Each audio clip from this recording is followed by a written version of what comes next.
आज हम करेंगे एक्सरसाइज 1.3 की फोर्थ टाइप ऑफ इक्वेशन जो कि है एक्सपोनेंशियल इक्वेशन। ठीक है, तो बच्चों एक्सपोनेंशियल इक्वेशन क्या होती है? इन एक्सपोनेंशियल इक्वेशन यानी कि एक्सपोनेंशियल इक्वेशन में वेरिएबल ऑकर्स इन एक्सपोनेंट, यानी कि जो वेरिएबल है वो एक्सपोनेंट में पाया जाता है। ठीक है, एक्सपोनेंट किसे कहते हैं बच्चों? पावर को कहते हैं। ठीक है, इससे पहले हम लोगों ने जितनी भी टाइप्स डिस्कस की हैं उसमें हमारे पास पावर में इक्वेशंस थी, बट वो जो पावर थी वो तमाम कॉन्स्टेंट नंबर्स में थी, जबकि इस टाइप में हमारे पास जो पावर्स हैं उनके अंदर वेरिएबल पाए जाते हैं। जैसे कि ये देखें, यहाँ पे भी x लिखा हुआ है, यहाँ पे भी x लिखा हुआ है, यानी कि जो ऐसी इक्वेशन जिसके अंदर जो पावर है उसमें वेरिएबल पाया जाता हो तो हम उस इक्वेशन को क्या कहते हैं? एक्सपोनेंशियल इक्वेशन कहते हैं। ठीक है, तो ये बच्चों हमारे पास जो है ये वाली जो टाइप है दूसरी जो टाइप्स हैं उनसे इस लिहाज से डिफरेंट है। ठीक है, तो इसका तो वाज़े आप लोगों को पता चल जाना चाहिए कि ये हमारे पास कौन सी टाइप की इक्वेशन है। तो चलिए बच्चों अब हम लोगों ने अपने क्वेश्चन की तरफ जाते हैं। इससे पहले बच्चों हम लोग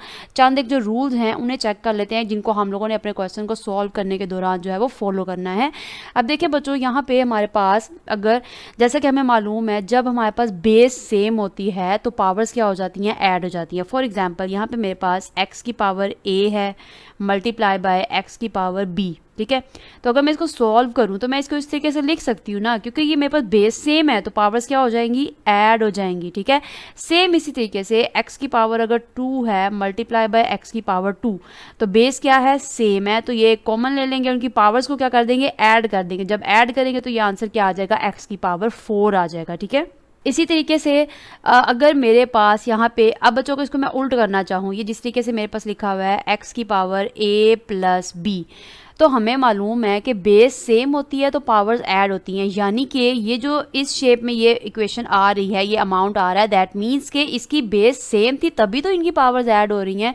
तो हम इसको किस तरीके से अलहदा कर सकते हैं? x की पावर a कर सकते हैं और यहाँ पे मल्टीप्लाई बाय x की पावर b अलहदा कर सकते हैं। ठीक है, तो यानी इसका और इसमें यही डिफरेंस है, यानी कि हम इस शेप को इस तरीके से लिख सकते हैं और इसको हम लोग इस तरीके से लिख सकते हैं। ठीक है, और एक और बच्चों यहाँ पे हमारे पास अगर आ जाता है 1/x की पावर a। अब जब मुझे इसको ऊपर लेके जाना है, इसका अगर रेसिप्रोकल मैं लेती हूँ तो अगर मेरे पास यहाँ पे पावर जो है वो पॉजिटिव है तो जब इसको हम ऊपर लेके जाएंगे तो पावर क्या हो जाएगी? नेगेटिव हो जाएगी। ठीक है, और अगर मैं यही इस शेप को वापस इस शेप में करना चाहूँगी तो जो मेरे पास पावर नेगेटिव है तो जब इसका रेसिप्रोकल लेंगे तो पावर क्या हो जाएगी? पॉजिटिव हो जाएगी। ठीक है, तो ये बच्चों चंद एक हमारे पास रूल्स हैं जिन्हें आप लोगों ने नज़र में रखना है, ध्यान में रखना है, तो इन्हीं को हम लोगों ने फॉलो करते हुए अपने क्वेश्चन को सॉल्व करना है। तो चलिए अब हम लोग अपना क्वेश्चन स्टार्ट करते हैं। तो देखिए बच्चों, यहाँ पे हमारे पास फर्स्ट जो 12 क्वेश्चन है वो क्या है? 4.2 raise to power 2x plus 1 minus 9.2 raise to power x plus 1 is equal to 0। Again बच्चों वही सब करेंगे हम लोग।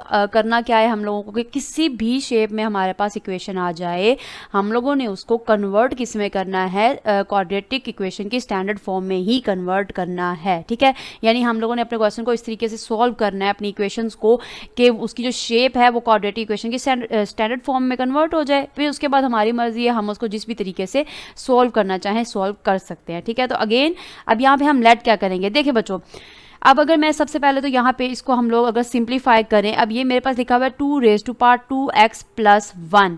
अगर मैं इस वाले जो फॉर्मूला है इस पे अगर जाऊँ तो देखें मेरे पास यहाँ पे लिखा हुआ है 2 raise to power 2x plus 1 लिखा हुआ है। दैट मीन्स हमारे पास बेस सेम थी तभी तो पावर्स ऐड हुई हैं।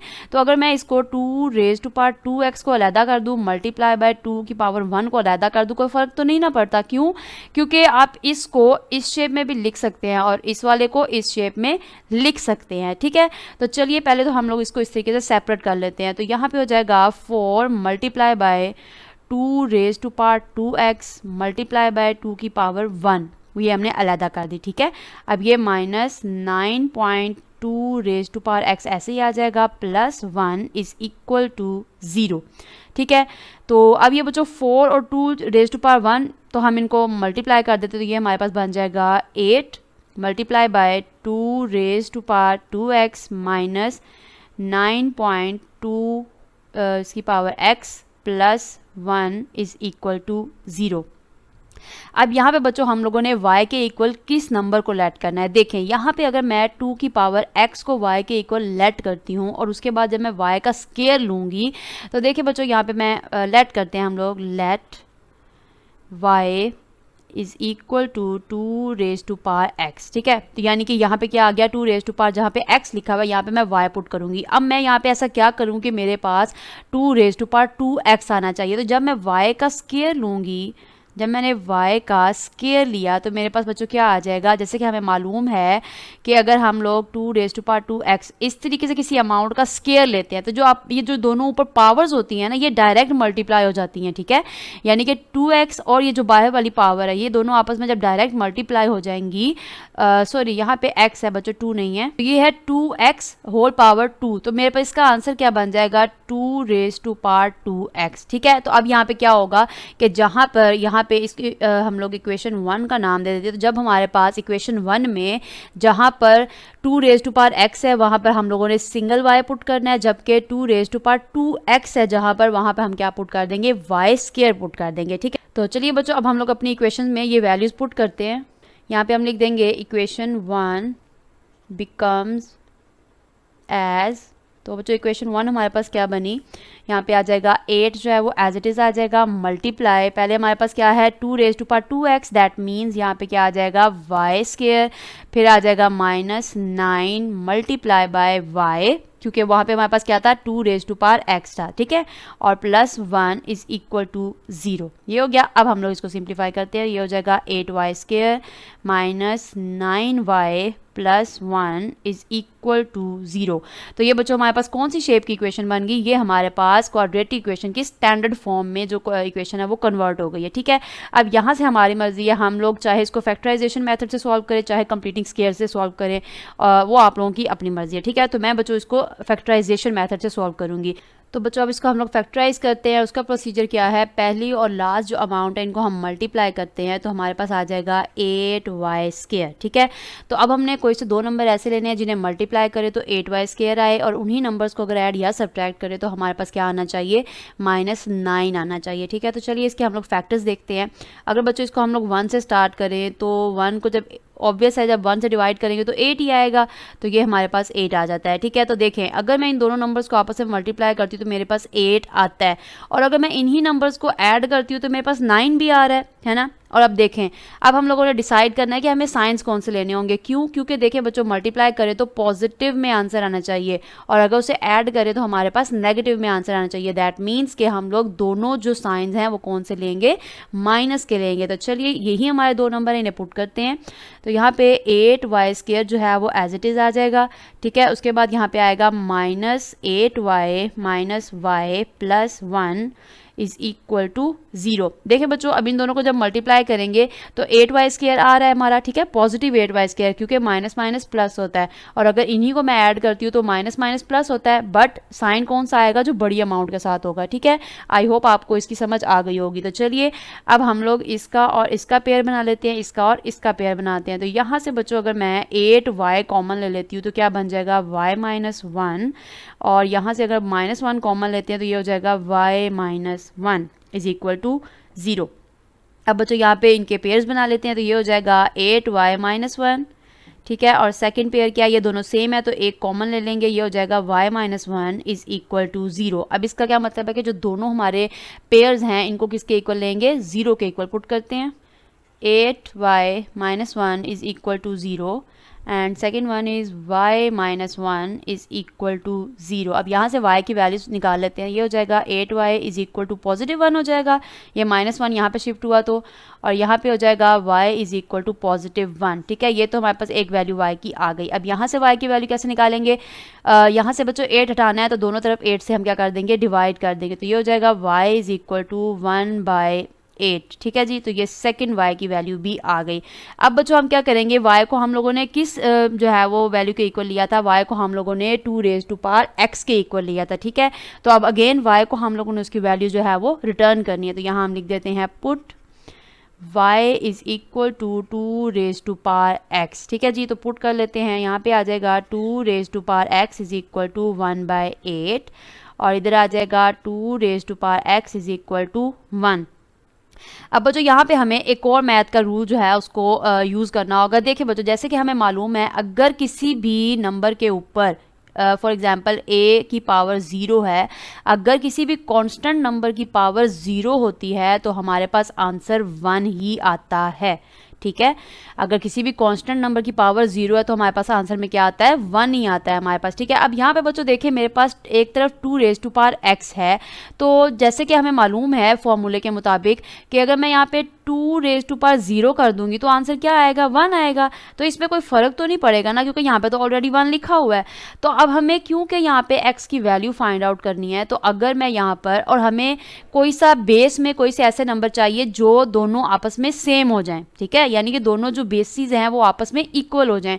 तो यहाँ पे जिस तरीके से 2 रेज़ टू पावर x लिखा हुआ है इज इक्वल टू, यहाँ पे मैं 2 रेज़ टू पावर 0 कर देती हूँ, तो बात तो वही हो जाएगी, यानी कि आंसर तो 1 ही आएगा ना। इस 1 की जगह मैंने 2 रेज़ टू पावर 0 लिख दिया। अब देखिए बच्चों, यहाँ पर अगर हमारे पास मैथ में फॉर्मूले के मुताबिक अगर बेस दोनों इक्वल होती हैं तो फिर उनकी पावर्स भी इक्वल होती हैं। ठीक है, ये चीज़ आप लोगों ने माइंड में रखना है कि अगर हमारे पास कोई भी बेस आपस में इक्वल होती हैं तो फिर उनकी पावर्स भी दोनों इक्वल होती हैं। तो यहाँ पे हमारे पास बच्चों x की जो है x किसके इक्वल आ गया, यहाँ पे हमारे पास x जो है वो 0 के इक्वल आ गया। तो यहाँ पे हमारे पास फर्स्ट जो वैल्यू x की आई है वो क्या आ गई है, 0 आ गई है। ठीक है, अब सेकेंड वैल्यू देखते हैं।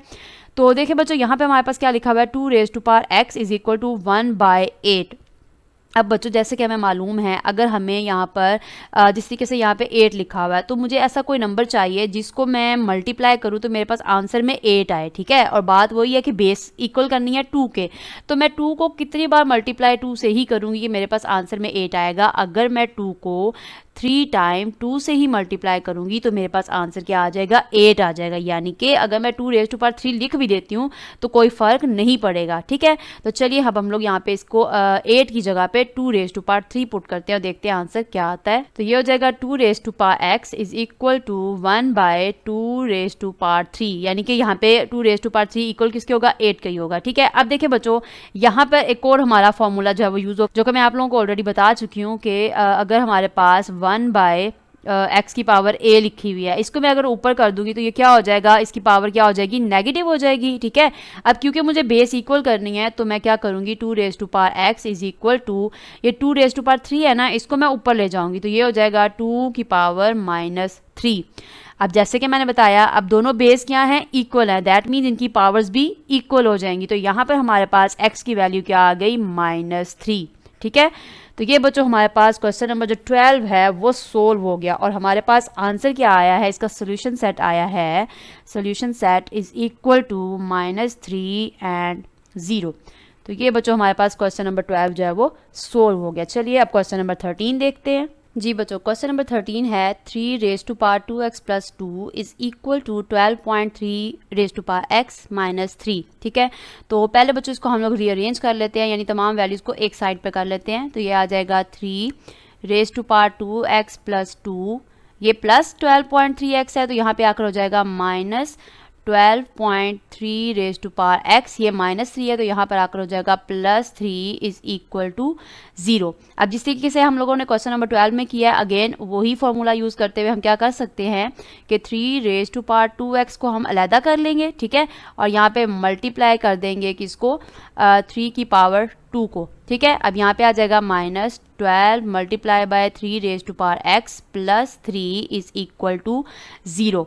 तो अब इसको अगर और सिंप्लीफाई करें तो 3 रेज़ टू पावर 2 है, तो यानी कि ये क्या हो जाएगा, 9 multiply by 3 raise to power x minus 12 multiply by 3 raise to power x, ऐसे ही आ जाएगा, प्लस 3 इज इक्वल टू 0, ये भी ऐसे आ जाएगा। इसको अब हम दे देते हैं इक्वेशन 1 का नाम। ठीक है जी, तो अब बच्चों हम क्या करेंगे, again 3 raise to power x इसको अब हम लोग लेट कर लेते हैं y के इक्वल। तो लिखते हैं यहाँ पे जी, let y is equal to 3 raise to power x। अब नेक्स्ट स्टेप क्या होगा, क्योंकि हमें 3 रेज़ टू पावर 2x लाना है तो हम लोग यहाँ पे क्या करेंगे, y का स्केयर ले लेंगे। तो जब हम लोग दोनों साइड पे स्केयर लेंगे, y square is equal to 3 raise to power x whole square, तो मेरे पास ये क्या बन जाएगा, y square is equal to 3 raise to power 2x। ठीक हो गया, यानी कि जहाँ पर 3 रेज़ टू पावर x लिखा है वहाँ हम क्या पुट करेंगे, y पुट कर देंगे इक्वेशन 1 में, और जहाँ पर 3 रेज़ टू पावर 2x लिखा हुआ है वहाँ इक्वेशन 1 में हम क्या पुट कर देंगे, y स्केयर पुट कर देंगे। तो चलिए बच्चों वैल्यूज पुट करते हैं। इक्वेशन 1 बिकम्स एज तो बच्चों इक्वेशन 1 हमारे पास क्या बनी, ये बन जाएगी 9 मल्टीप्लाई बाय वाई स्क्वायर, फिर आ जाएगा -12 multiply by Y plus 3 is equal to 0। इसको सिंप्लीफाई करते हैं तो 9y square minus 12y plus 3 is equal to 0। तो ये बच्चों हमारे पास हमारी जो इक्वेशन है वो क्वाड्रेटिक इक्वेशन की स्टैंडर्ड फॉर्म में कन्वर्ट होगी। तो अब हम लोग क्या करेंगे, इसको बाय फैक्टराइजेशन मेथड सॉल्व करते हैं। तो देखिए बच्चों, फर्स्ट और लास्ट अमाउंट को जब हम मल्टीप्लाई करेंगे तो हमारे पास आंसर क्या बनेगा, 27y स्क्वायर। ठीक है जी। तो चलिए अब इसके फैक्टर्स देखते हैं। तो 1 से स्टार्ट करते हैं। तो 1 जब डिवाइड करेंगे तो ऑब्वियस है 27 ही आएगा। ठीक है, अब इसे मल्टीप्लाई करेंगे तो 27 आएगा, बट इन दोनों नंबर्स को ऐड या सब्ट्रैक्ट करेंगे तो हमारे पास -12 नहीं आएगा। ठीक है, तो चलिए इसको 2 पे चेक करते हैं। तो 2 पे ये डिवाइड नहीं होता, इसको 3 पे चेक करें तो ये हो जाएगा 3 9 द 27 इज इक्वल टू 27, यानी कि मल्टीप्लाई करेंगे तो 27 आएगा, ऐड या सब्ट्रैक्ट करेंगे तो 12 भी आता है। ठीक है, तो अब हम लोगों ने साइंस डिसाइड करने, क्योंकि बच्चों हमें आंसर में मल्टीप्लाई करने के बाद पॉजिटिव साइन चाहिए, जबकि ऐड या सब्ट्रैक्ट करने में हमें माइनस का जो है वो साइन चाहिए। ठीक है, तो चलिए हम लोग देखते हैं 9y स्क्वायर। अब बच्चों हमें जो दोनों अमाउंट्स हैं वो नेगेटिव साइन के साथ लेनी होंगी। क्यों? क्योंकि फिर जब उन्हें हम मल्टीप्लाई करेंगे तो पॉजिटिव में आंसर आ जाएगा। तो ये हो जाएगा -9y और ये भी -3y plus 3 is equal to 0। ठीक है, तो ये हमारे पेयर बन गए। अब हम लोग क्या करेंगे, इन दोनों को इकट्ठा कर लेते हैं और इन दोनों को इकट्ठा ले लेते हैं। तो यहाँ से बच्चों मैं क्या कॉमन ले सकती हूँ, यहाँ से मैं अगर 9y कॉमन लेती हूँ तो मेरे पास आ जाएगा y-1। ठीक है जी, और यहाँ से मैं क्या कॉमन ले सकती हूँ, माइनस अगर 3 कॉमन लेती हूँ तो ये हो जाएगा y माइनस प्लस माइनस 3 से 3 कैंसिल हुआ तो बच गया 1 इज इक्वल टू 0। अब इन्हें सम अप करते हैं तो ये बन जाएगा 9y माइनस 3 और इधर हो जाएगा y minus 1 is equal to 0। अब दोनों जो हमारे पास इक्वेशंस हैं इनको 0 के इक्वल पुट करते हैं। 9y minus 3 is equal to 0 और y minus 1 is equal to 0। तो चलिए अब यहाँ से y की वैल्यूज़ फाइंड आउट करते हैं। तो ये हो जाएगा 9y इज इक्वल टू 3 और यहाँ पे हो जाएगा y इज इक्वल टू +1। तो ये तो बच्चों y की वैल्यू यहाँ पे आ गई एक। और अब दूसरी देखते हैं यहाँ पे क्या आएगा। क्योंकि हमें यहाँ पे y जो है वो अकेला चाहिए तो हम क्या करेंगे, 9 से दोनों तरफ डिवाइड कर देंगे। तो ये हो जाएगा y is equal to 3 divided by 9, यानी 3 1 द 3 3 3 द 9। तो y इक्वल टू 1/3।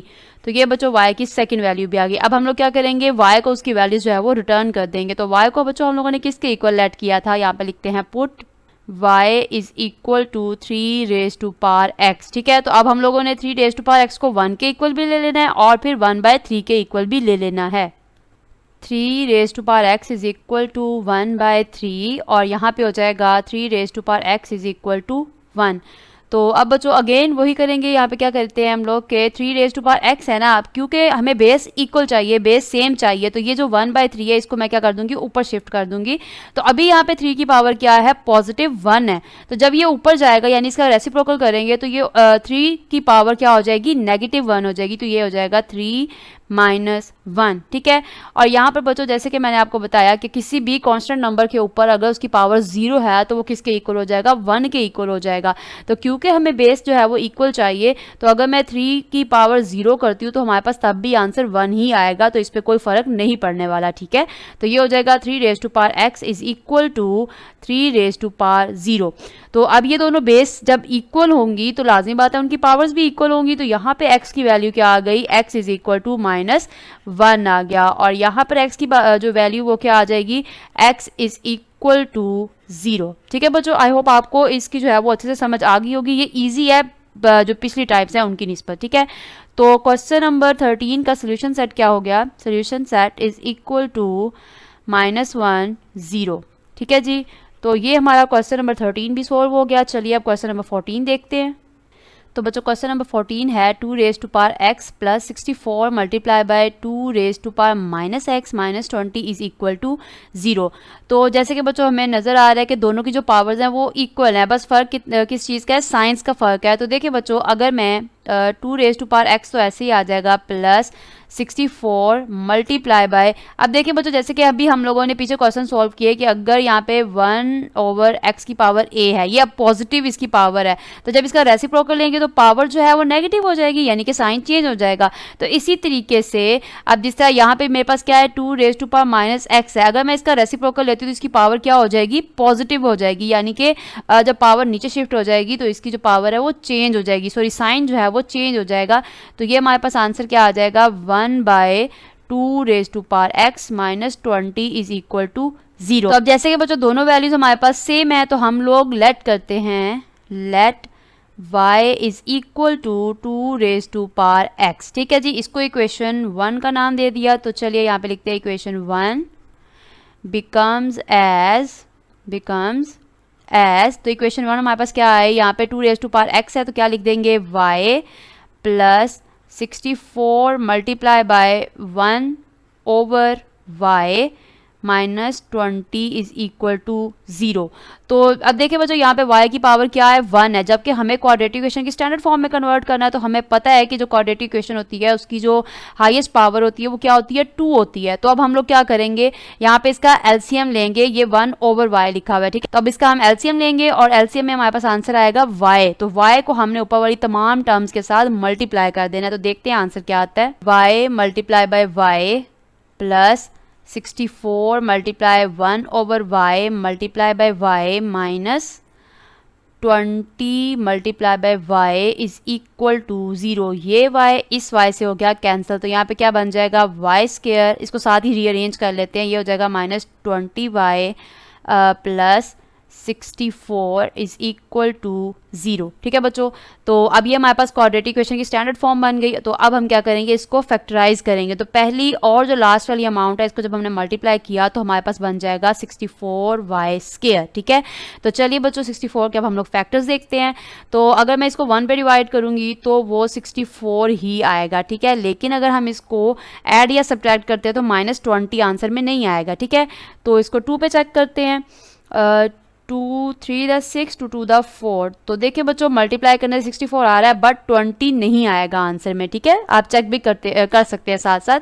अब बच्चों अगर 3 पे चेक करें तो ये 3 पे 64 डिवाइड नहीं होता। 4 पे चेक करते हैं तो ये हमारे पास आ जाएगा, 4 को अगर हम 64 से डिवाइड करें तो 4 1 द 4, यहाँ पे 2 चला जाएगा तो 4 6 द 24 होता है। ठीक है, तो मल्टीप्लाई करने से 64 आ रहा है, ऐड या सब्ट्रैक्ट करने से 20 भी आ रहा है आंसर में। ठीक है बच्चों, तो अब हम लोगों को क्या करना है, साइंस डिसाइड करने हैं, क्योंकि मल्टीप्लाई के बाद हमें पॉजिटिव में आंसर चाहिए और जबकि ऐड या सब्ट्रैक्ट में हमें नेगेटिव में आंसर चाहिए। दैट मीन्स हमें दोनों ही अमाउंट्स जो हैं वो नेगेटिव साइन के साथ लेनी होंगी। तो चलिए ये हो जाएगा y square minus 16y minus 4y plus 64 is equal to 0।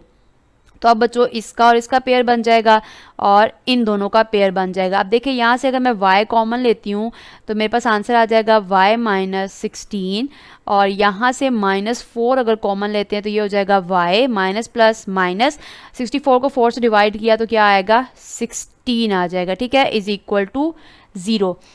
तो अब ये बच्चों हमारे पास क्या पेयर्स बनते हैं, y माइनस 4 बन गया एक पेयर, और ये दोनों सेम है तो हम लोग एक कॉमन ले लेंगे तो ये हो जाएगा y minus 16 is equal to 0। तो अब बच्चों हम क्या करेंगे, दोनों इक्वेशंस को 0 के इक्वल पुट कर लेते हैं।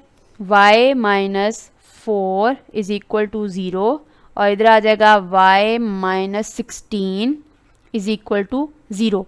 तो ये तो डायरेक्ट आंसर आ जाएगा, y is equal to positive 4 आ गया। ठीक है, और इधर क्या हो जाएगा, y is equal to positive 16। तो ये बच्चों हमारे पास दोनों y की वैल्यूज आ गई। अब हम लोगों ने y को उसकी वैल्यू रिटर्न करनी है जो कि हम लोगों ने किसके इक्वल ली थी। यहाँ लिखते हैं put y is equal to 2 raise to power x। ठीक है जी, तो यहाँ पुट करते हैं 2 raise to power x is equal to 4 और इधर कर देंगे 2 raise to power x is equal to 16। अब क्या करेंगे कि हमें बेस जो है वो इक्वल चाहिए ना, तो 2 को हम लोग कितनी बार 2 से ही मल्टीप्लाई करेंगे तो हमारे पास 4 आएगा। अगर हम लोग ये तो ऐसे ही आ जाएगा, 2 को अगर 2 टाइम मल्टीप्लाई करेंगे तो हमारे पास आंसर क्या आएगा, 4 आएगा। ठीक है, सेम इसी तरीके से 2 रेज टू पावर x ये ऐसे ही आ जाएगा। अब 16 चाहिए, तो अगर हम 2 को 4 टाइम्स 2 से ही मल्टीप्लाई करते हैं तो हमारे पास आंसर क्या आएगा, 16 आ जाएगा। ठीक है, तो अब जैसे कि बच्चों ये दोनों बेस जो हैं वो इक्वल हैं, तो हमारे पास जो पावर्स हैं वो भी सेम होंगी, इक्वल होंगी, तो यहाँ पे आंसर क्या आ जाएगा, x इज इक्वल टू 2। और यहाँ पे भी बेस सेम है तो जो पावर्स है वो भी क्या हो जाएंगी, इक्वल हो जाएंगी, तो हमारे पास आंसर आ जाएगा x इज इक्वल टू 4। तो ये बच्चों हमारा क्वेश्चन नंबर 14 का भी आंसर आ गया और इसका सोल्यूशन सेट बन गया, solution set is equal to 2 and 4। ठीक है जी, तो ये बच्चों हमारे एक्सपोनेंशियल इक्वेशन के भी क्वेश्चन सोल्व हो गए। आई होप आपको बच्चों इस टाइप की अच्छे से समझ आ गई होगी। अगर फिर भी आपको किसी क्वेश्चन में किसी स्टेप की समझ नहीं आती तो आप लोग कमेंट सेक्शन में मैसेज करके पूछ सकते हैं। ओके देन, अल्लाह हाफिज़।